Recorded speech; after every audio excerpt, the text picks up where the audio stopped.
Hi everyone. So today we are live with Kate, my wonderful friend from United States. And Kate, please tell us about your journey so far in venture capital and everything connected to it. Yeah, hi, Sana. Thank you so much for having me, and hi, everyone. It's a pleasure to be here today. My name is Kate. I'm originally from Ukraine, where we two of us met. That's where my kind of journey into VC and tech startup world started. I would say it started pretty randomly. I graduated the university in Dnipro, Ukraine, and then got a degree in finance, and kind of wanted to pursue a career in finance, but not in venture, not in investments or anything like that. It was accountant kind of direction. So I started doing that right after I graduated, and realized, like, probably a week later, that that's not for me. I can't do it long term. That's not just me.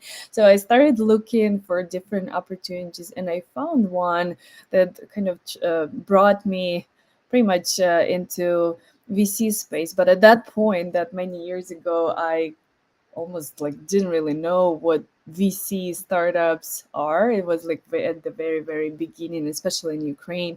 But kind of the opportunity presented itself. So I joined the company, which ended up being one of the first business accelerators in Ukraine, in Kiev at that point. So we got an investor who wanted to launch an accelerator based on like the best practices from Silicon Valley. So we had like a hub, like a physical space around Kiev airport, and we invested not only in Ukrainian companies, but companies across the entire Eastern Europe, which was pretty cool and exciting. And then part of the program was, so 3 months our companies would work in the hub in Kiev, and then I would bring them to Silicon Valley for months, where they would get like different, exposure to investors, other companies, other startups, events, demo days, pitch competitions, etc., to get like the best experience. And then later, basically, that's how I fall in love with Silicon Valley, and kind of, so I don't know how and when, but eventually my dream is to move to Silicon Valley and like to be here. I love the energy and everything. And then at some point of my career, when I decided to leave the accelerator, one of our portfolio companies, who I originally brought to the US, they, after that trip, they raised venture capital money, and they decided to move to Silicon Valley. And once they found out that I left the accelerator, they're like, why don't you join us in our company and like help us at that point with business development and later with fundraising, which I did. That's how I moved to San Francisco Bay Area. And I was at first helping them with business strategy, business development, later was fundraising, and then later became a co-founder of that education startup. And then later on, I joined, I realized, because I really wanted to get the operational experience on the startup side. But then, I had a calling that my actual thing is to be and help companies, like not just one company but multiple startups. And that's how I joined the 500 startups accelerator and fund. I first was on their business development team, then was running their accelerator program, and then joined the investment team. And then after that, a little bit over 2 years ago, I joined the venture firm where I am now. It's called OneValley Ventures. We are pre-seed and seed stage fund based in San Francisco Bay Area. We invest in early stage companies, primarily across North America, but are also looking at regions like Western Europe, India, LATAM, etc. Our check size is kind of can be as small as 100K and as large as 500K. Verticals wise, we kind of invest across different verticals, but are primarily focused on two kind of mega trends. One is being ongoing digital transformation, and another one is increased adoption of AI, machine learning technologies. So that's kind of our main focus, and that's where I am right now. Mm. Well, it's a great journey, I must say. So, I suppose you enjoying venture capital if you decided to I stay do. here for a while. But it's, Yeah. I would say it's a high pressure environment, right? How do you feel like in terms of your balancing things, personal life, Mhm. professional life, and so on, and staying up to date with everything? How do you feel yourself right now? Yeah, that's a good question. I mean, yeah, balancing is always a challenge. It's always been a challenge, and I think always will be. Especially now having a 19 months old child, it Yeah, for sure. adds more and more. But when you like what you do, when you really truly enjoy what you do, enjoy working with founders, enjoy looking for different exciting investment opportunities, enjoy supporting the founders you already invested in, that kind of gives you energy and motivation to balance between your personal and professional life, and try to it's never perfect. It's always one or another side is struggling, but more or less, if you enjoy what you do, it doesn't hurt you as much. Absolutely. Probably you can share a bit what is your routine, like daily routine looks like, because for me it's always interesting, like picking a bit how people live, especially when they have so intense work and personal life, especially with a small child. What is your morning routine? My morning routine starts at around 7 a.m. when the baby wakes up. Oh, it's So, not so early, I mean. yeah, we did a good sleep training, so he's a Oh good yeah. sleeper. Good That job. helped. I would highly recommend to all young parents or parents with young children to invest in that sleep training solution that helps create a foundation when you have a Yeah. schedule and routine. um, so I like to have a routine in my life, and that's how I try to raise my child as well. So he knows what routine and discipline is, and I think it's beneficial for both sides. But yeah, and then our nanny comes, and then primarily I work from home, except when I go to different events and conferences and in-person meetings. But I have a chance to work from home, so.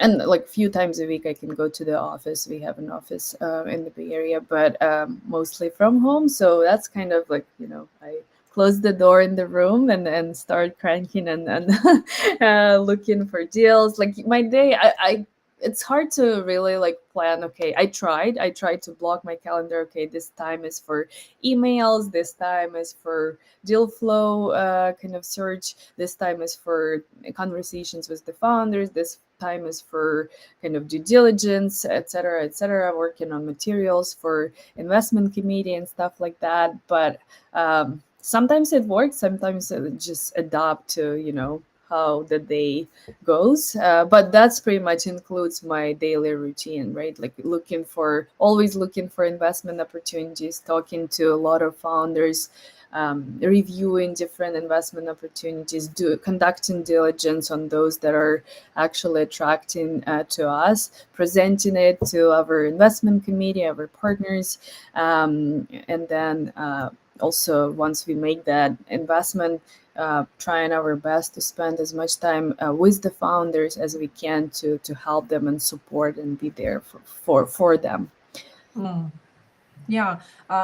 Probably you can share a bit what you're looking for in founders, because it's an early stage, right? So the team is the most important part of this deal. So what are you looking for in terms of soft skills, for as an example? Yeah, so I would say specifically based on my experience, right? And I've been always investing in early stage companies and working with early stage companies. So I would say at that point, you probably don't really have as much information to conduct as big of a diligence as you would do with Series A, B, C companies, etc. But still, like it's important to, especially in this environment, right, challenging market situations, like we always try our best to do as much diligence as possible. Uh, Understanding that most likely a lot of what we are seeing now at this pre-seed seed stage will change eventually by their next round even of financing, like their business model, even like the company strategy in general can definitely change.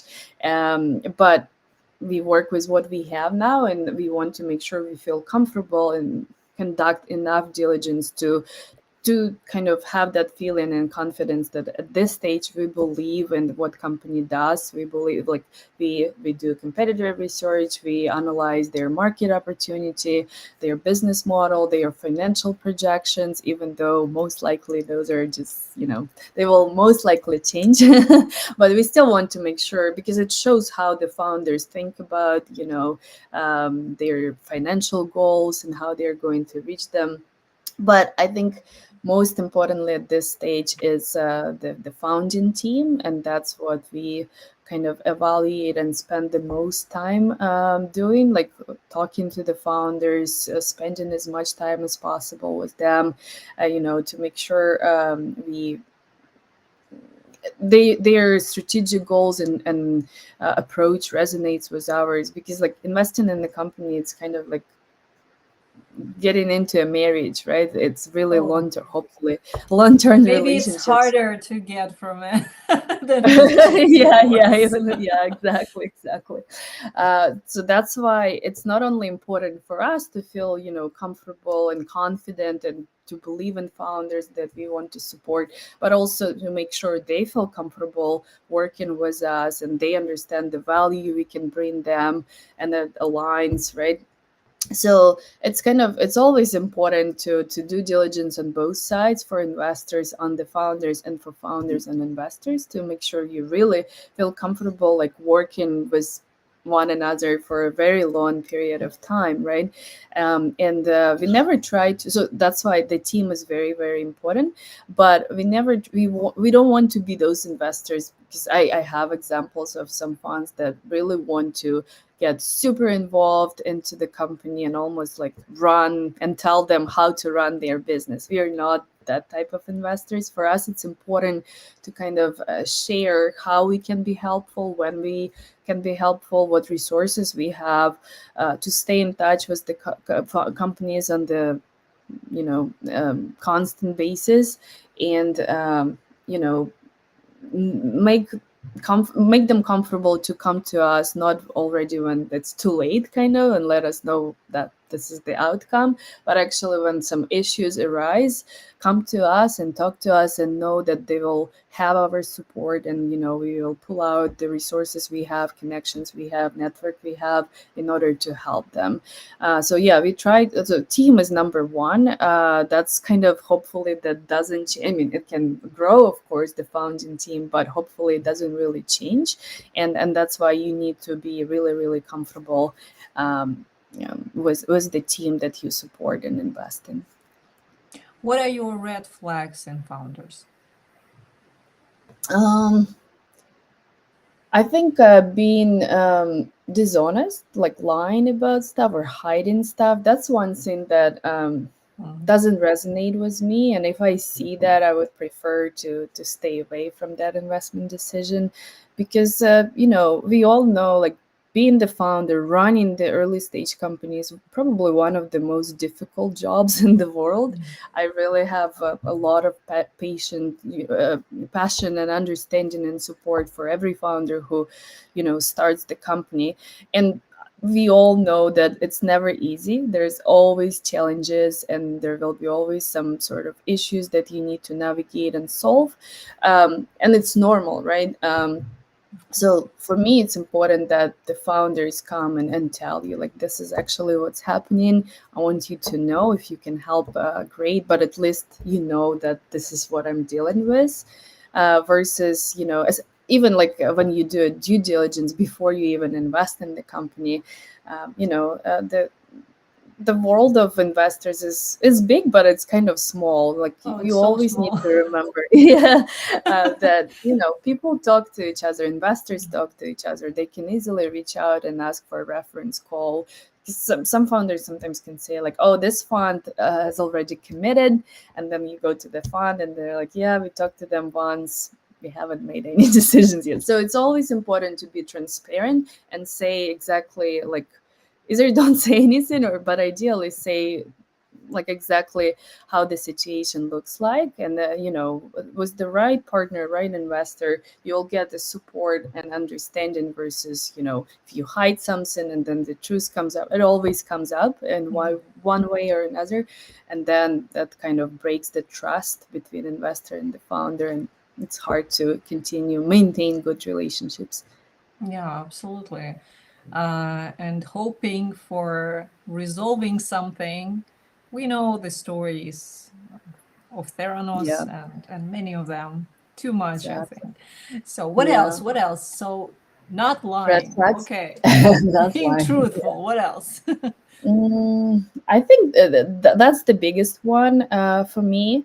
Uh, but also, like, I appreciate the founders that, mostly all the founders are super active and they are fundraising, right? But then once they're done, they're kind of, I understand there's a lot of operational stuff that's happening and a lot of things evolving, to run your team, run your business. But I think it's important.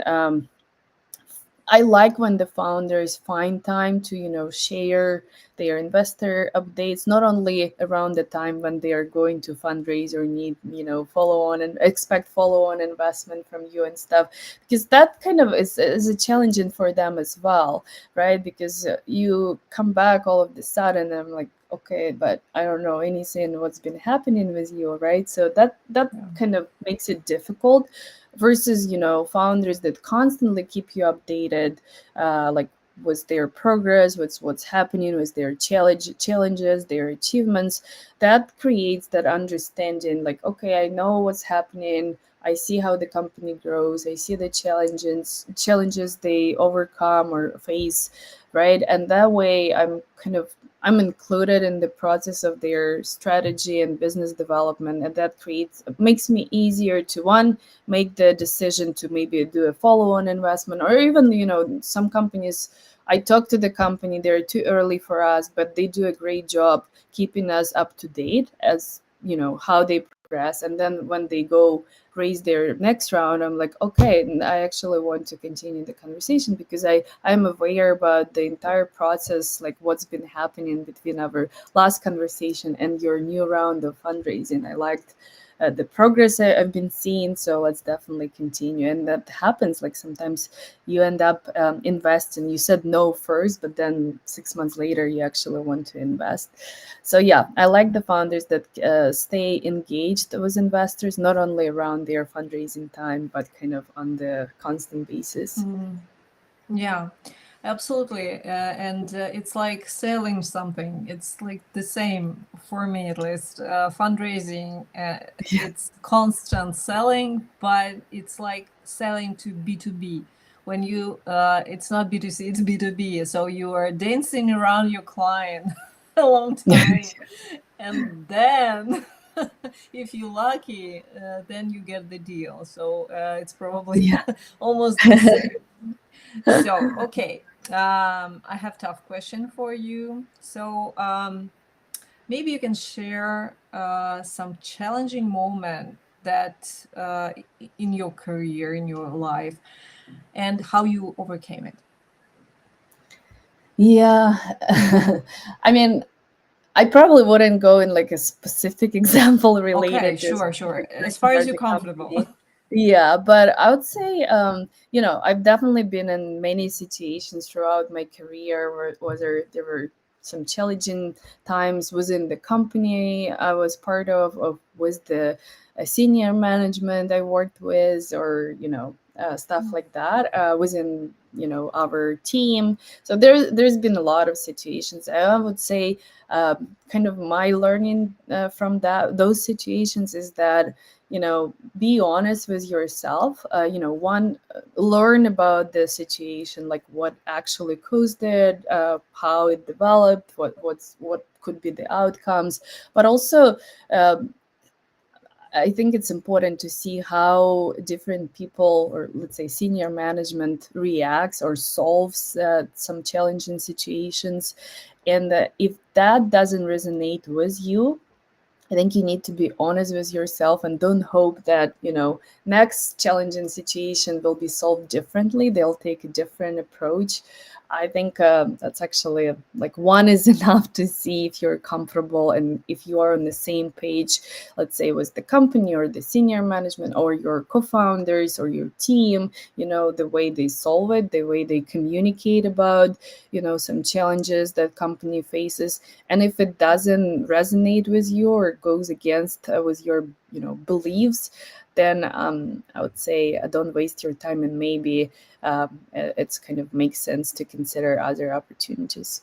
But if it does resonate with you, then show your maximum support and offer that support and help, and be there and try to help to resolve that challenging situation. Yeah, this is yeah, absolutely. This is like test for your future too, because if you stay, that means it's gonna be all over again. Mm-hmm. Maybe worse. Most likely, Maybe yeah. worse. Yeah. Yeah. So, okay.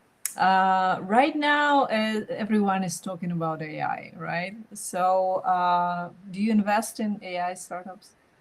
Yeah. So actually, like as I mentioned, like one of our biggest focuses, like we invest across different verticals, Mm-hmm. but kind of focused on companies that you know continue with increased adoption of actually AI, machine learning, low code, no code Mm-hmm. technologies. So yeah, basically it can be any vertical, right? But uh, the companies that implement technologies like AI, machine learning, etc. So yeah, we spend a lot of time working and communicating with those companies.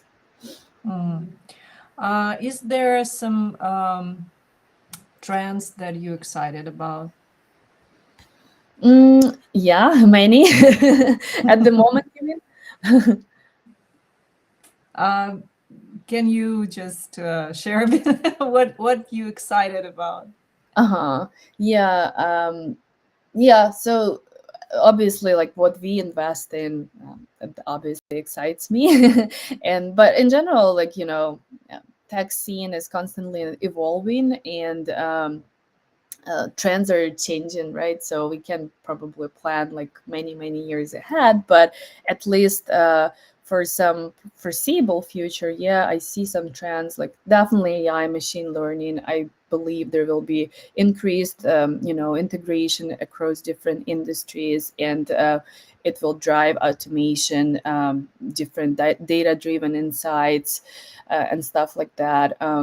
Another sector I think that we will continue seeing evolution of it is sustainability and green tech.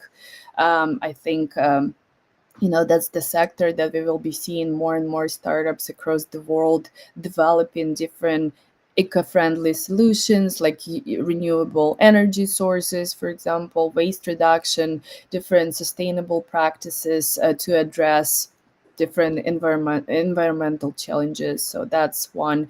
um, Remote work is another one that I think will continue being trending. The rise of remote work will drive the development of different collaboration tools, different platforms, fostering this virtual teamwork, communication, project management, and stuff like that.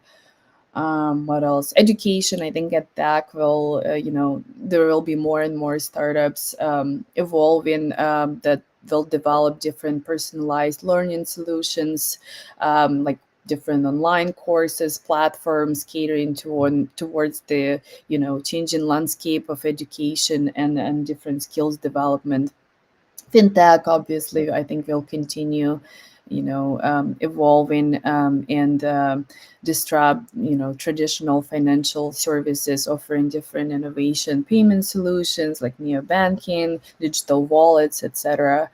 Um, and healthcare and biotech, I think, is another big vertical that we will continue seeing a lot of progress, like a lot of innovative solutions in personalized medicine, innovative healthcare solutions addressing like different key challenges in medical field. And there are a lot more verticals I can talk about, but I think like these are the ones that come in mind. And I spend a lot of time, talking to companies and reviewing different investment opportunities. These are probably the sectors that Mm, I'm most excited about, and I see a lot of interesting opportunities. And I believe the way the market plays out right now, we will see more and more innovative and great solutions within these mm. verticals. Yeah, I suppose AI integrating in all of these trends is making them new ones, because before that it was almost red ocean for all of that. Mm-hmm. So I felt like education, for example, yeah, before the AI splash, I would say it was um, it was, I don't know, maybe even boring. I would say. So right now it's new spin. So yeah, wonderful. Thank you. Okay, so if we're talking about startup founder who is thinking to build something, Mm-hmm. what would you recommend? Maybe some tips and tricks from seasoned venture capitalist. uh, in terms of fundraising or Um, Whatever you want. I mean, any tips. I suppose any tips for aspiring startup founder will be very helpful. Yeah, sure. Yeah, I would say it's important to, they say being the CEO is CEO of startup tech company is one of the loneliest jobs in the world.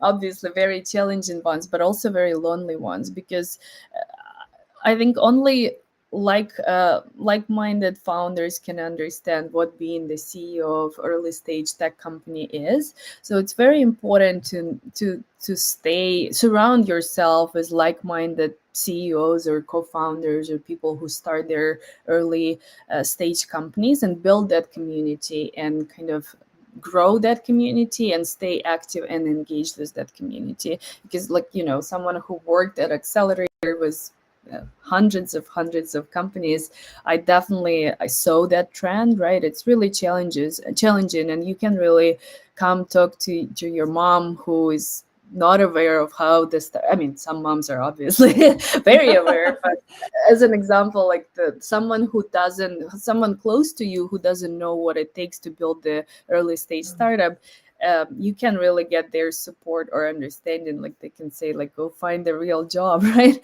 So Yeah. that's what a lot of founders hear from their close people and relatives, right? So I think it's important to stay in touch with like-minded founders and create that community and support each other and share. Like, don't stay alone, right? Go and talk to someone who will understand you and kind of at least listen to you, right? And maybe um, provide some support or connection or help or introduction and stuff. So that's in terms of in general, like how to be a founder and what kind of surrounding to build and community to build.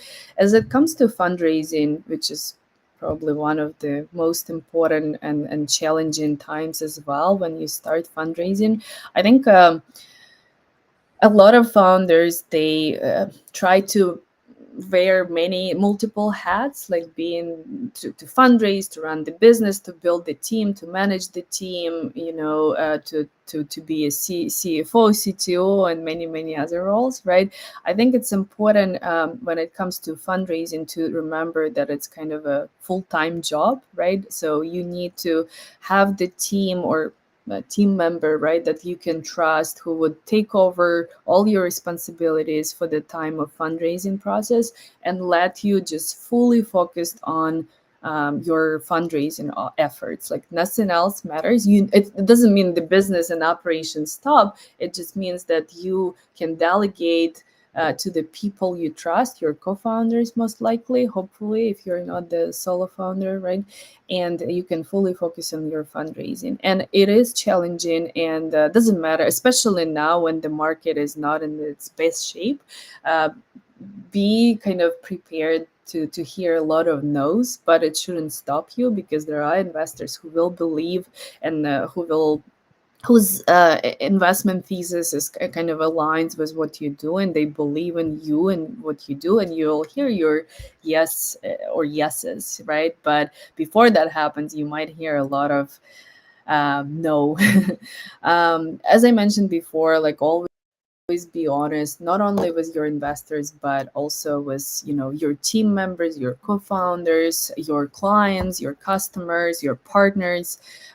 Always, stay on top of communication with them, be open, and share like what's actually happening. Don't be afraid to ask for advice or help or support.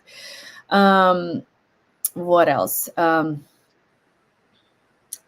Mm, I think like I'm saying a lot about fundraising because it's almost like step one before you continue, your journey and building your business. You need that capital, right, to run your company. So I think it's very important, to know um, how much money you need and for what. Like not just, I want to raise at this valuation, based on that I need to raise a 1 million pre-seed round. You actually need to know like what are your milestones, right? What do you want to achieve with these milestones? When you think you will be ready for the next fundraising, and how much capital you need to bridge this time, right, and to achieve those milestones. And always make a buffer, because obviously things don't go as planned, most likely 99% of the time. I would say when you kind of allocate how many resources and capital you need, always add at least 6 additional months of runway to have that buffer in things don't go as you planned. And in order to achieve your milestones to go to the next round of fundraising, make sure you have that buffer and have extra 6 months of runway.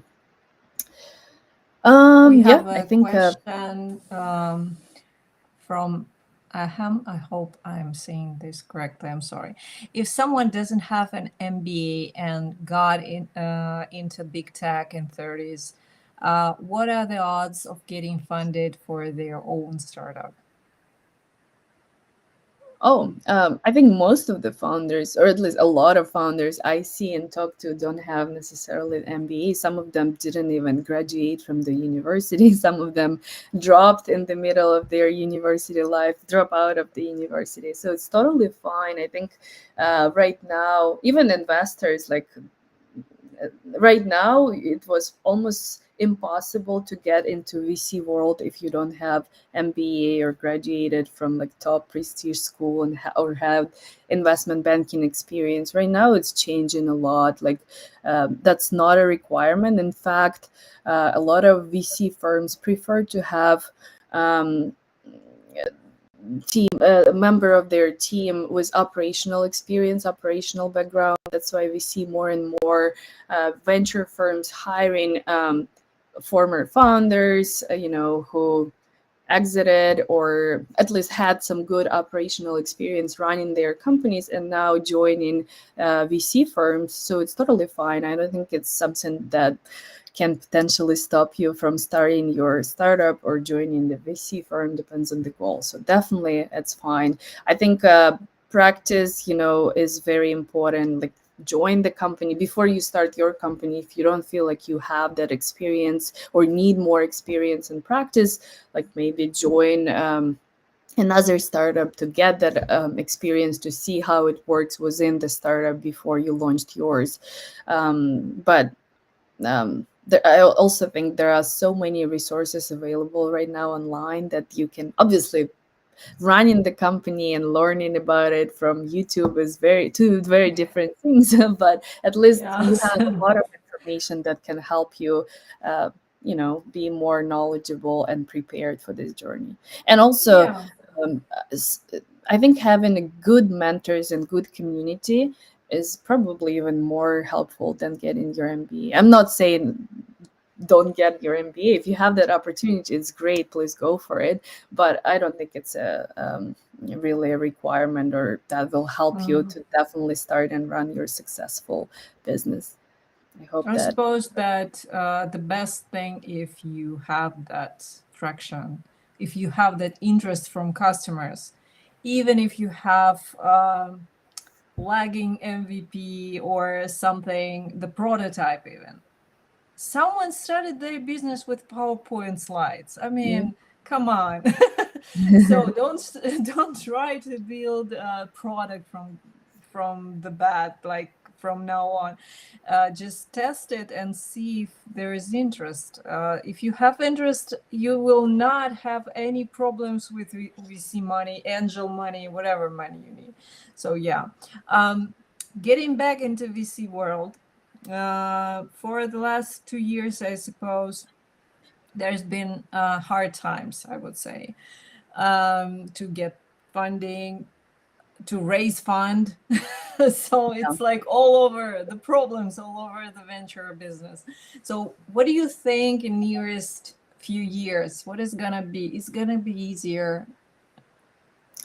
I mean, it's hard to say for sure, right? But the hope and kind of the word on the market is that it should, the momentum should start picking up probably closer to the second half of this year even. So we will start seeing a little more traction, more activities within venture space in terms of investing, more funds again, raising their capitals and stuff like that. So it's still kind of slow, even though a lot of investments are being made, right? The right founders and right companies get the Yeah. opportunities to get funded, but it's definitely slower right now and the valuations shift, right?